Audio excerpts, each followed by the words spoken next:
What up, aquarium peeps? It's Travis from Aquariums, and man, do I have a video for you today.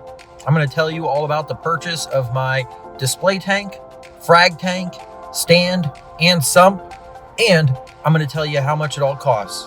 I hope you're sitting down. Let's get started.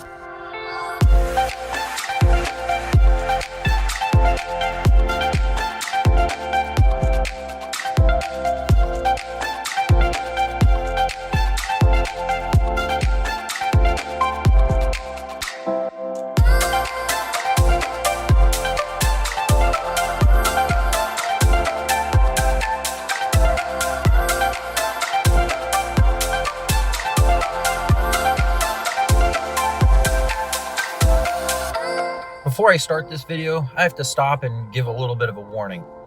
If I know you personally, if you're a family member or a friend, I need you to stop this video right now and turn it off and go watch something else. Because after this, your opinion of me may change. All right, I'll give you a second. Okay, here we go. This new aquarium setup has been a year in the making, and I knew I wanted a big display tank, and I had some really specific features that I wanted in the tank. The first feature I wanted was rimless. My 40-gallon tank is rimless, and I absolutely love the look of it. I don't like the mass manufactured tanks you'll see with the black plastic rim. It just doesn't look good. However, this tank was going to be so large that I was afraid of a blowout because of doing a rimless tank.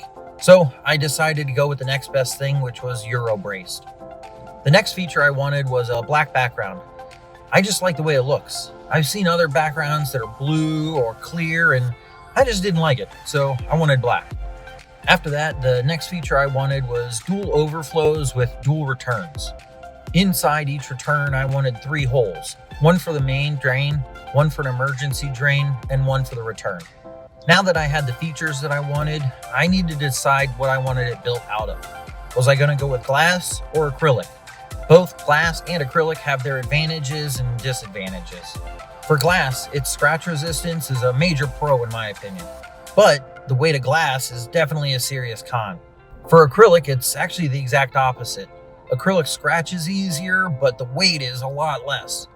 After weighing these factors, I decided to go with glass. The next decision was going to be the size. Obviously, I needed it to fit through the doorway and into the office and around the corner. I also wanted it to take up the entire wall on the back of the office. The next measurement that I had to consider was the depth. I wanted it to be shallow enough that I could reach in the tank and get all the way down to the bottom without using one of those little grabber arms.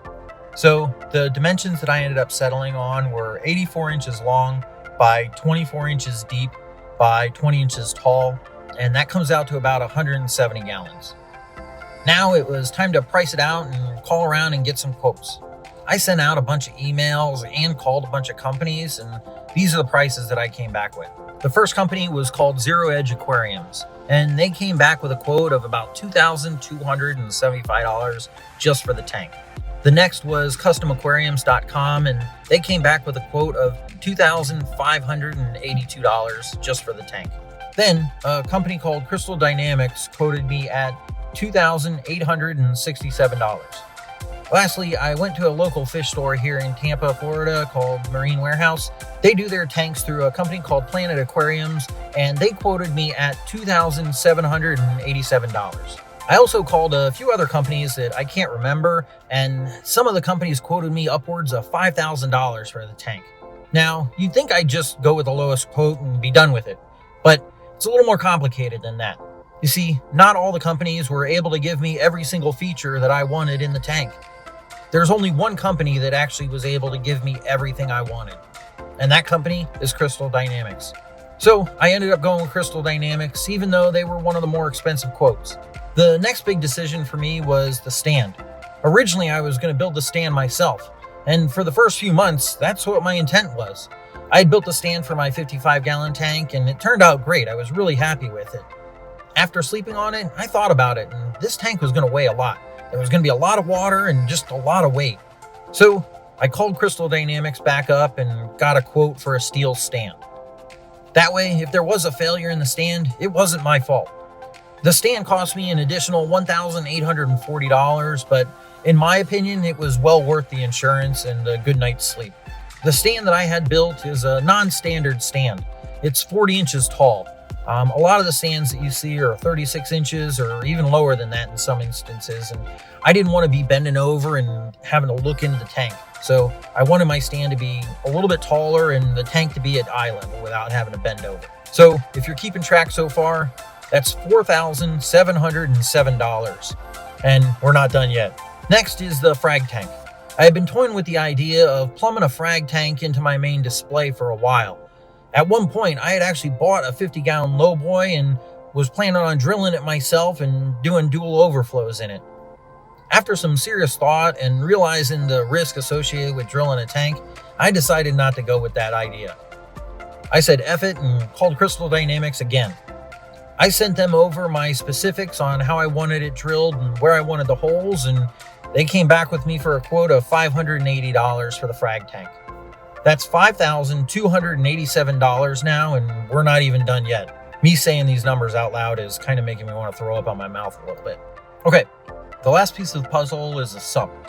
I went with a company near Orlando called Acrylic Habitats, and I did their LR60 sump. It's 60 inches long by 17 inches wide by 20 inches tall. This sump has a refugium section, a skimmer section. It has a section that houses 3 7-inch filter socks. It has adjustable baffles and 3 1.5-inch inputs for coming from the tank. And this came in right at $900. So I'm all in at $6,187. What the was I thinking? So that's all the major components for the tank. Obviously, I still need things like a heater, plumbing parts, a pump, things for the aquascape such as rocks and gravel, that kind of stuff. Okay, so I think that's going to do it for this video. I need to go get my head examined now. If you like this video, make sure you hit that thumbs up. If you want to see more, make sure you punch that subscribe button. In the next video, I'll take delivery of the tank and get everything set up and ready to get the install going. Until next time, stay fresh, aquarium peeps.